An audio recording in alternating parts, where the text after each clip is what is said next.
So I'm very pleased to introduce Zvi Beiner from the University of Cincinnati, the role of geometrical definitions in Newton's metaphysics of space. Thank you, and thanks to your organizers for inviting me, and thanks all of you for sticking around. I know at this point it's becoming a pain in the ass.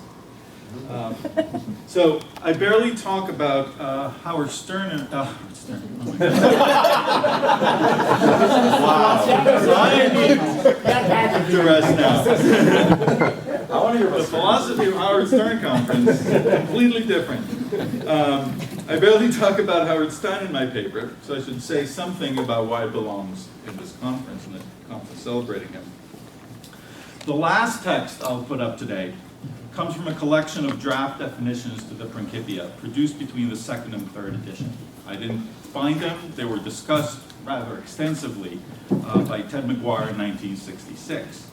McGuire says lots of perceptive things about them, but I think he missed their significance. And he missed it because Newtonian spacetime hadn't come out yet. And of course, the line of research that issues from Newtonian spacetime hadn't come out yet. So George, Bill's, Robert's work, etc. Today, I think that line is relatively mature. We know so much more about Newton's approach to physical theory than we did 50 years ago. And what's striking to me about this conference is how much we seem to agree about it, except Kyle, who's gone now. Anyway, I won't talk about that research explicitly either, but you'll see that what I say about these definitions would have been absolutely impossible without it, and so impossible without Howard Stein. Okay, so I'll start with a puzzle. It seems like a tiny one, a single clause in a book of 500 pages, but I'll try to convince you that when we pull on this little thread, interesting things happen. So it's a puzzle about the scholium in space and time. Before I get to it, I want to remind everyone of one historical fact. The scholium, and many things besides in the Principia, were written with Descartes in mind. That is, with Cartesian philosophy as the relevant contrast class. Leibnizian philosophy did not emerge as the historically dominant contrast class until much later. And the picture I'm going to paint requires that we have Descartes in the back of our mind, not Leibniz. All right. So, in the first edition of the Principia, the scholium began like this. It follows 8 definitions: quantity of matter, centripetal force, motive and absolute quantities of force, etc. And here, Newton announces that he is done defining. In English, thus far it has seemed best to explain the senses, in which less familiar words are to be taken in this treatise. Since space, time, place, and motion are well known to all, I do not define them. Right? We saw this yesterday. In the third edition, same, let's see the Latin, same passage, same sentence, but now it just says time, space, place, and motion are well known to all.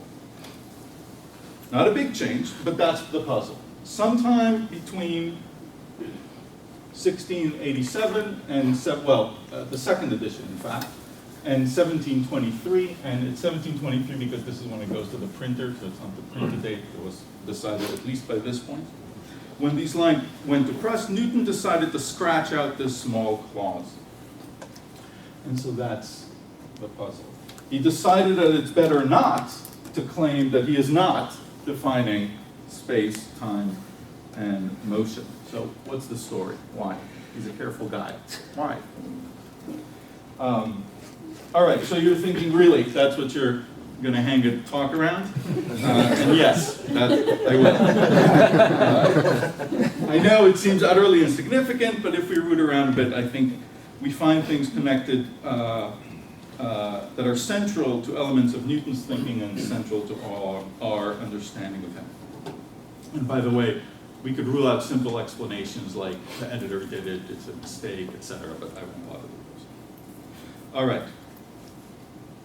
To convince you that rooting around a bit is worth it, let me just tell you where we'll end up with the payoff. There are 2 main points. First, a historical point. I'll argue that Newton's views about the metaphysics and epistemology of space changed from the 1680s to the 1720s. And in fact, I think I could narrow it to the 1690s, but I won't do that now. Specifically, he abandoned, or was in the process of abandoning, the idea that his concept of space was metaphysically necessary, and adopted, or was in the process of adopting, the idea that it only captured its object relative to the assumptions inherent in the Principia, that is, only necessary in relation to a certain natural philosophical project. The idea has some historiographical implications. For example, most importantly, de Graaf does not represent Newton's mature views about the metaphysics of space. I heard Robert say something very similar yesterday. If I understand properly, Rob focused on the use of space within physical theory. I'm talking about the metaphysics of space in de Graaf in particular. And for those of you who are non-Newtonians, which I'm not sure how many are in this room, but de Graaf was not known before 1962. Somehow in the intervening years it's become the Newtonian metaphysical text. Many people who write about Newton, a lot of them actually not in this room, treat it as the authoritative expression of his metaphysics. And I think that's just wrong. It's an early view that should be put in context. In the written version of the paper, that's the main point, the historiographical point. I do that so no one will read it. But I mean to say something fairly radical here. Namely, that it's not clear to me that it's fair to talk about de Graaf's absolute space, the thing supposedly people know about Newton who don't know anything else about Newton. It's not fair to talk about it as an ontological commitment of latent. Also, I hope to rein in a kind of Newtonian exceptionalism that pervades subtly, but in my opinion still pervades lots of writing. The exceptionalism rests on the idea that when Newton finished the Principia, he understood it fully. He got all its methodological implications, all its implications for natural philosophy, and definitely all its metaphysical implications. He just needed to continue to work on more specific technical problems. That seems too rosy to me. Descartes didn't fully understand the Meditations when he finished them. Kant didn't fully understand the Critique, if I'm allowed to say that. I don't think Newton fully understood the Principia. Yeah, right. It takes time. His own thought, like that of his contemporaries, is changed by the work. That's on the historical side. There's also a parallel philosophical point. Also because of Professor Stein's work, one of the themes in contemporary scholarship, the one that's been developed and needed that line of research that I talked about, and let me use Catherine Brading's words, is that Newton offers us a radically transformative philosophy, in which traditionally metaphysical questions are transformed into empirical questions, and in which the empirical stringencies of his project demand conceptual distinctions and clarifications beyond his contemporary philosophy. I use Brading because this formulation is fairly neutral with respect to what the underlying transformation actually consists in. Regardless, part of the Newtonian exceptionalism I talked about is the idea that from the get-go, Newton saw what he was doing, that, with the same clarity as we do. But again, I don't think he did, and what interests me is how he got there. So I think this gives us a nice case study of the pressures that drive naturalization in philosophy. And two main features of this case are particularly interesting. The first is that Newton naturalization is hard won, and is not a philosophical strategy, I hope to convince you, whose scope is clear prior to physical research.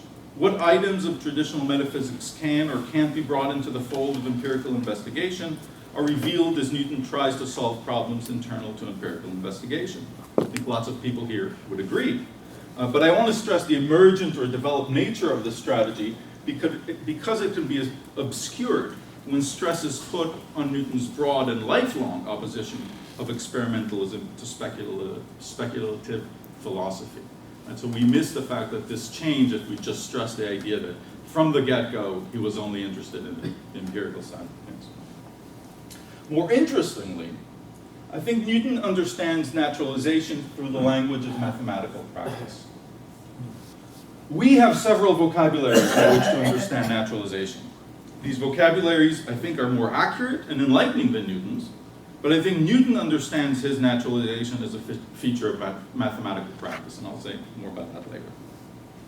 So the roadmap, you probably figured, is up top. I'll continue now with Newton on definition, consider their scope, and then narrow our focus to space, and then end up. All right. So Newton on definitions. A good way to get into this is through Newton's distinction between physical and mathematical treatments, since they're closely tied to his thoughts on defining. Here's one version of this distinction. Of course, you'll recognize it. It's from de Graaf, and I'm sure lots of people in this room could recite it from memory, but for those who can't, it is fitting to treat the gravitation and equilibrium of fluids and solids and fluids by a twofold method. So far as the subject belongs to the mathematical sciences, it is right that I abstract as much as possible from physical considerations. And for this reason, I have undertaken to demonstrate this individual proposition strictly in the manner of geometers from abstract principles sufficiently known. Then, because this doctrine may be judged akin to natural philosophy, and further that its use may thereby be made especially clear and its principles confirmed, I shall not hesitate to illustrate the proposition from abundant experiments as well, but in such a way that this sort of discussion, disposed in scholia, shall not be confused with the former Peter Lemma's propositions and corollaries. The basis from which the science is to be demonstrated are definitions of certain words. That this distinction is central to Newton is well known, but what it amounts to is a more complicated issue. Sometimes it's rendered as a distinction between quantitative and qualitative treatment, or complete and incomplete description, or study of genera versus study of species, or study of underlying causes versus not. I'm not going to adjudicate between these. The distinction is used by Newton, I think, slightly differently in slightly different contexts, and they align fairly well. I want to point out, however, that the standard readings of the distinction share a commitment to the unqualified truth of Newton's mathematical method. They hold that the mathematical features ascribed to some subject matter are its real features and strictly true of it, regardless of whatever else is true of it. And this makes sense. For example, only by committing himself to the literal truth of the mathematical treatment of the force of gravity can Newton claim that it really exists and acts according to the laws that we have set forth, end quote. In fact, I think we generally emphasize the truth of Newton's mathematical method because we focus on the theory of force. But focusing on force conceals another equally important element of the physical mathematical distinction. Here is Newton appealing to the distinction later in de Graaf, so in the context now of hydrostatics. In these definitions, I consider only absolutely hard or fluid bodies, for one cannot reason mathematically concerning bodies that are partially so on account of the innumerable figures, motions, and connections of the least particles. Thus, I suppose that a fluid does not consist of hard particles, but that it is of such a kind that it has no small portion or particle which is not likewise fluid. And moreover, since the physical cause of fluidity is not to be examined here, I define these parts not as being in motion among themselves, but only as capable of motion. I suppose that a hard body is not made out of conglomerate parts, but is a single, undivided, and uniform body, blah, blah, blah. This methodological attitude is rather different. According to Newton, de Graaf's definition don't capture bodies and fluids as they really are. Newton posits that they are continua, although he thinks they're not. And he's willing to forego verisimilitude in order to make mathematical treatment possible. Elsewhere in de Graaf, he's clear on this. I have accommodated these definitions, not to physical things, but to mathematical reasoning after the manner of geometers, a phrase that I'll keep returning to, so I want to highlight it. Sicut Geometrical, who do not accommodate their definitions to the figures of figures to the irregularities of physical bodies. And just as the dimensions of physical bodies are best determined by their geometry, as with the dimensions of a field by plane geometry, although the field is not a true plane, and the dimensions of the Earth by the doctrine of the sphere, even though the sphere is not precisely spherical, so the properties of physical fluids and solids are best known from this mathematical doctrine, even though they are not perhaps absolutely nor uniformly fluid or solid, as I've defined them here. Here's the same sentiment again, even more strongly. In order that you may conceive of this composite body as a uniform one, feign its parts to be infinitely divided and dispersed everywhere throughout the pores, so that in the whole composite body there is not the least particle of extension without an absolutely perfect mixture of parts. Certainly it suits mathematicians to contemplate things in this manner of reasoning, but in physics, things appear otherwise.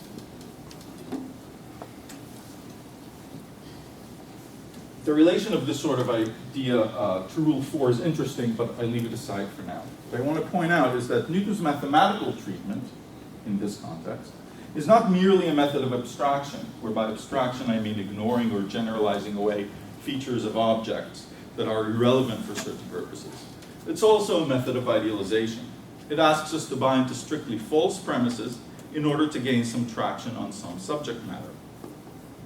According to Newton, claims generated by this method are not unqualifiedly true. They're only true approximately, or what is more relevant for me, in highly circumscribed context, when initial false premises are already accepted. As far as I know, Newton never distinguished between what we call abstraction and idealization. And again, Rule 4 is tricky when you talk about it. Both were present in what he called the manner of geometers. So where are we? I'd like you to keep two things in mind. First, the manner of geometers may involve ideas and assumptions that are otherwise recognized as false. Ideas that are really false. Second, the manner of geometers is enabled, it's founded on, it starts with the activity of defining, right? I have accommodated these definitions after the matter of geometers. It's by defining concepts in ways that depart from natural philosophical truth that geometers get traction on their subject matter. I haven't focused on the axiomatic deductive part of this bit at all, but Newton clearly believes that definitions sicut geometri, in the manner of geometers, are definitions of an axiomatic deductive system. And this is important. I'm not suggesting that all definitions must behave in this way for Newton, just definitions in these contexts, in the axiomatic deductive context. Okay, we can see these claims at work when we look at what Newton defines in the manner of geometers and what he doesn't. So let's look at the scope of Newtonian definitions. Here's a list of terms defined in the Principia and in De Graaf. We find motion, conatus, and pressed force. This, by the way, goes on for quite a while. Notice that in both contexts, space is not defined. Now, there are the Motu drafts that appear in the middle here, chronologically speaking, some of which define space, but I have a story about that. One. I have a story about that, and you could ask me about it.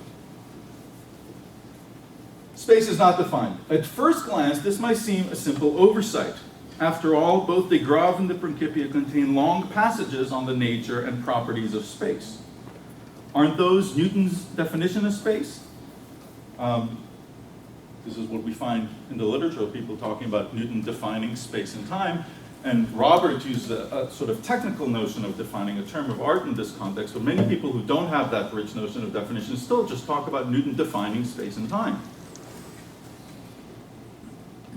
Aren't these Newton's definitions? Well, not according to Newton. In both contexts, he goes out of his way to say that despite appearances, he has not defined space. This is where our old friend comes in. Unless you think this is a slip of the pen, here's the corresponding sentence in De Graaf. The terms quantity, duration, and space are too well known to be definable by other words, Eliot. Put it back in. My contention is that Newton wants to make clear to the reader, or make clear that the reader doesn't think his account of space in particular involves abstraction or idealization as other definitions do. He doesn't treat space in the manner of geometers, but as a natural philosopher. Not within the axiomatic deductive structure, but only in scholia, where a freer kind of discussion concerned directly with truth takes place. And this is true both in the Principia and De Graaf. It's just in the scholia that space is discussed. His account of space is intended to capture space as it really is, with no falsehood. This is explicit in De Graaf. Newton is at pains to distinguish his account of body, which he takes to be merely possible and speculative, and which is defined on this list. Right, so if I go, how do I do this?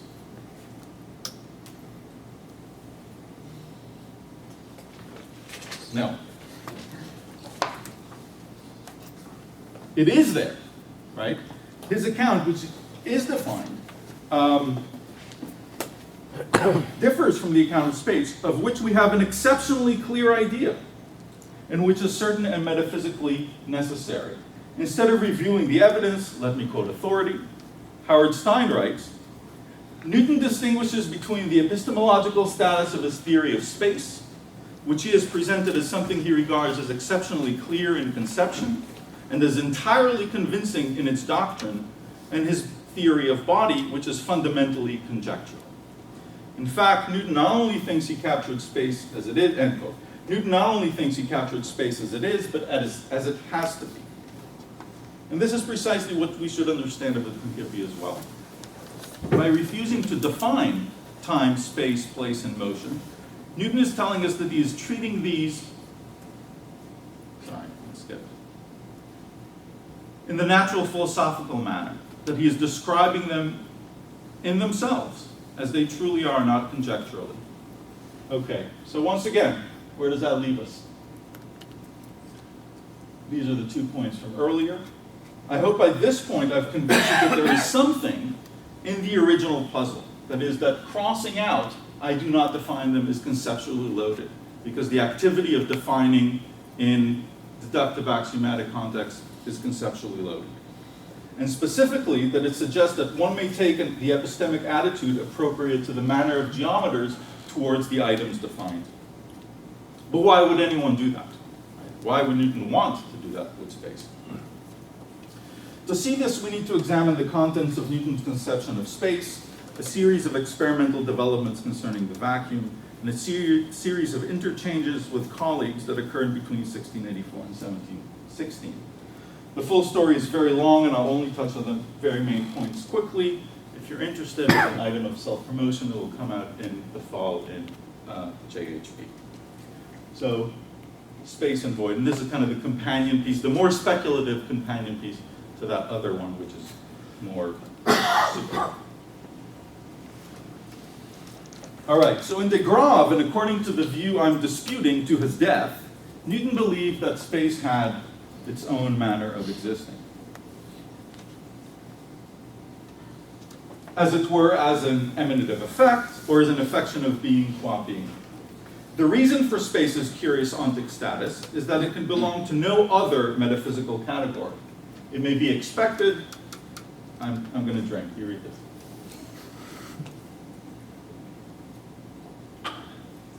Why does it fit neither substance nor accident? Well, because extension is not among the proper affections of the sort that denote substance, namely actions, such as our thoughts in the mind and motions in the body. For although philosophers do not define substance as a being that could act, yet all tacitly understand this. So space is inert, incapable of action and causal interaction, and thus cannot be a substance. As Newton puts it, there is no force of any kind present in space. I'll leave the argument against accident to the side. Why do you think so? And by the way, remember, the idea that space is inert is not the default fallback position. In Cartesianism, space is causally efficacious because space is body. And that's the fundamental contrast class. That's the fundamental commitment of the main competitor. Newton thought he had direct experimental evidence for space's inertness, and so direct evidence for his metaphysically certain view. Through pendulum experiments, he found that the resistance of the ether was vanishingly small. Of course, small resistance is perfectly acceptable to a Cartesian. Cartesian space could be entirely full, since it's identical with body, but just be very weakly resistive. Newton, however, infers to the existence of entirely inert spaces, spaces of no resistance, through a prior commitment to atomism. He holds that resistance arises from a small number of resistive material particles floating in a mostly empty, non-resistive space. His commitment to atomism is so strong that his inference from spaces of weak resistance to spaces of no resistance is immediate. But lest any doubt remain, it should be observed that there are empty spaces, enania, this is void talk, in nature, since the resistance of the ether is so small when compared with the resistance of quicksilver as to be over 10 or 100,000 times less, by far the largest part of the ethereal space is empty, scattered between ethereal particles. And he takes this to be an empirical repudiation of Cartesian metaphysics. Where is that from? This is de Graaf, sorry. This is also in de Graaf. And you see the same chain of reasoning in 1690s revisions to the Principia that never make it in. So he holds on to this idea longer. So schematically, the argument looks like this. He starts with empirical evidence for regions of very weak resistance. Through his atomism, he infers that there are regions of no resistance. Because on what I'm going to call mechanism, I'll say more about that in a second, he further infers that there's no force of any kind, not just resistance, but any kind, in space. Through the criteria of substantiality, that means that space is not a substance, and that means that it has its own manner of existing. Right? That's how you get to its own manner of existing. And by the way, from its own manner of existing, he then derives some of the modal and ontic properties that space is supposed to have in de Graaf. Right? So if we look at de Graaf, there's a geometric properties of space, there's some modal properties, and there's sort of its ontic status. What I'm saying does not impact at all on most of the geometric properties. It's mostly about the modal and ontic stuff. But anyway, there are two problems with this picture. First, the experimental evidence from pendula concern only a single type of action, resistance. Newton may have believed in a brutally mechanical universe during his student years, but by the 1700s, he was convinced that other types of action were inherently non-mechanical. For example, alchemical, magnetic, or vegetative action. How can he rule these out from being in space? Perhaps one of them, or some unknown force, is omnipresent. In that case, space may not be wholly inert after all. Second, and more importantly, Newton's commitment to atomism is problematic by itself. Though without atomism, the inference that there are empty regions of space doesn't go through, and so the inference that there are inert regions doesn't go through. And it should be clear that allows for a very weakly active plenum, and so conflicts with the idea that space has its own manner of existing. The problem is that Newton's arguments for atomism are all circular, and I'm sure you'll all believe me when I say that there's no empirical evidence for atomism in the 1700s. There's a bunch of heuristics and sort of programmatic programs. So the problem is with these first two arrows, right? They're really markedly unjustified. It doesn't seem that Newton was particularly concerned with either of these before the 1700s. Not that he wasn't aware, he just wasn't concerned. But in 1712, Roger Coates, who was then editing the second edition, brought up the second explicitly and sort of gestured at the first. So atomism explicitly and sort of entered in mechanism. I got the order there wrong. Around the same time, Leibniz's attacks on Newtonianism became sharper and sharper. In response, Newton and his supporters took refuge in the idea that their philosophy was properly experimental. And so Newton was forced to think about the empirical grounds of his various claims. We can trace his back and forth on these issues through his letters and through revisions to a set of corollaries in Book 3 of the Principia, and that's what this other paper does. What's important for now is that both these problems press in the same direction. They reveal that what Newtonian physical theory tells us about the nature of space is thinner, more limited in some sense, than what Newton previously thought he could infer from physical theory. They reveal that his claims about what we can call the metaphysics of space aren't true simplicator, true as a matter of traditional natural philosophy or metaphysics. They are only true given some initial idealizations or abstractions like atomism and the idea that resistance is the only physical force that can be present in ethereal spaces. And these assumptions cannot be justified within Newtonian physics. They require commitments outside physical theory. Once again, where does that leave us?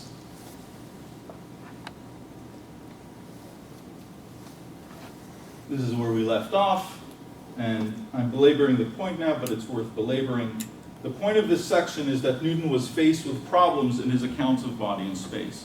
In de Graaf and throughout the 1690s, he thought he had direct experimental evidence for his metaphysics of space. Specifically, he had evidence that space lacked all causal power. Because he defined substances as things that can act, he concluded that space must have its own manner of existing. To my mind, this tight evidentiary connection is what's truly special about de Graaf. By the 1710s, however, Newton was forced to sever it. He came to see that de Graaf's metaphysics outstripped the experimental warrant that Principia's physics could provide.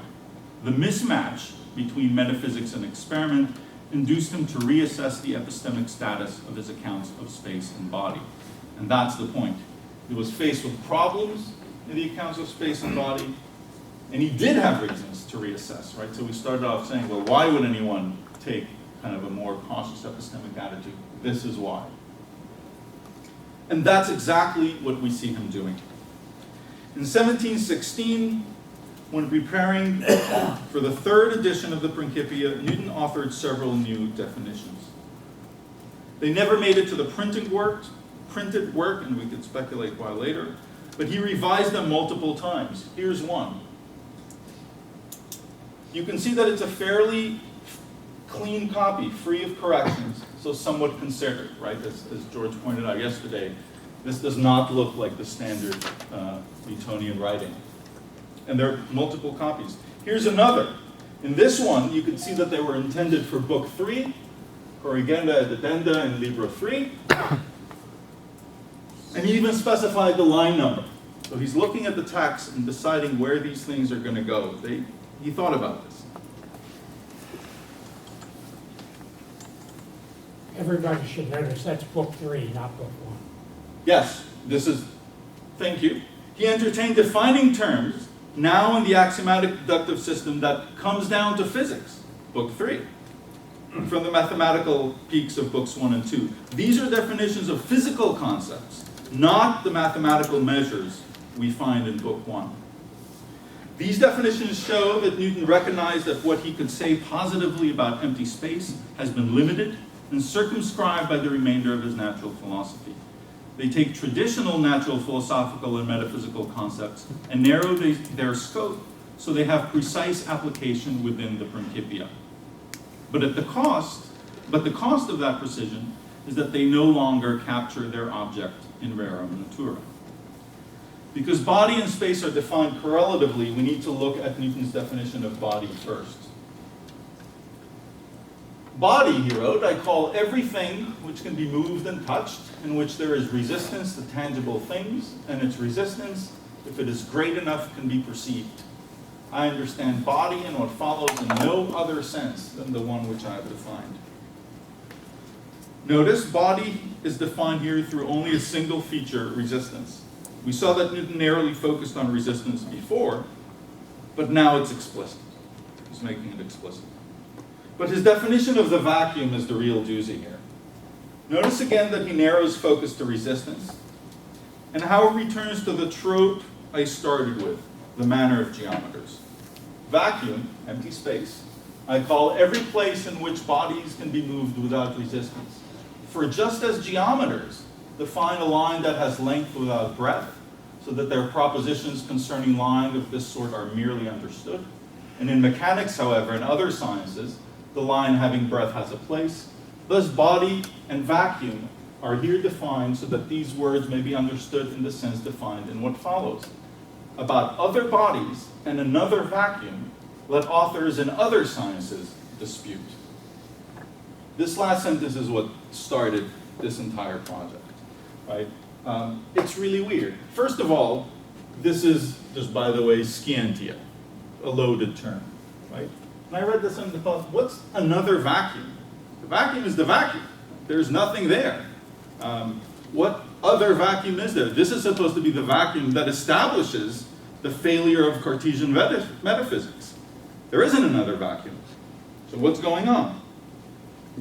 Recall, in de Graaf, Newton's argument for space's unique manner of existing was that there is no force of any kind present there is no force of any kind present in space. This definition is basically an admission that he had gone too far.